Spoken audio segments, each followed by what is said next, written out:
Spazi rinnovati, merchandising, un video wall alle spalle degli impiegati dell'ufficio che passa costantemente le immagini che inquadrano le bellezze della regione. L'infopoint turistico della regione Friuli Venezia Giulia, nella centralissima piazza Unità d'Italia, si è rifatto il look. Oggi l'assessore regionale Sergio Emidio Bini ha salutato il personale e visitato il locale al piano terra del Palazzo Presidenziale, soddisfatto della resa dell'ufficio. Ci voleva un luogo accogliente, visibile, in grado di proporre e di promuovere quelle che sono le bellezze e le ricchezze del Friuli Venezia Giulia, e ci mettiamo anche il merchandising.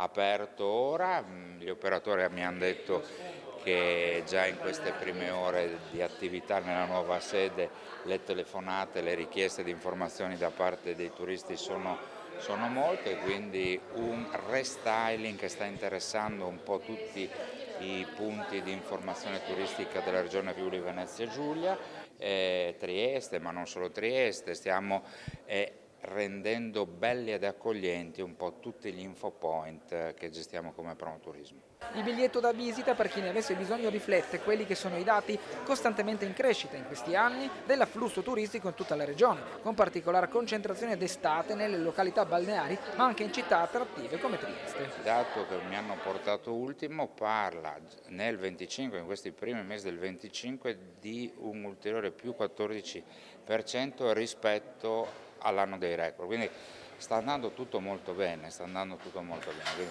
incrociamo le dita, affrontiamo questa stagione che ormai anche a Trieste non è più solo estate, ma è 365 giorni all'anno. I palinsesti sono dei palinsesti molto ricchi, i luoghi sono belli, quindi insomma pronti ad accogliere.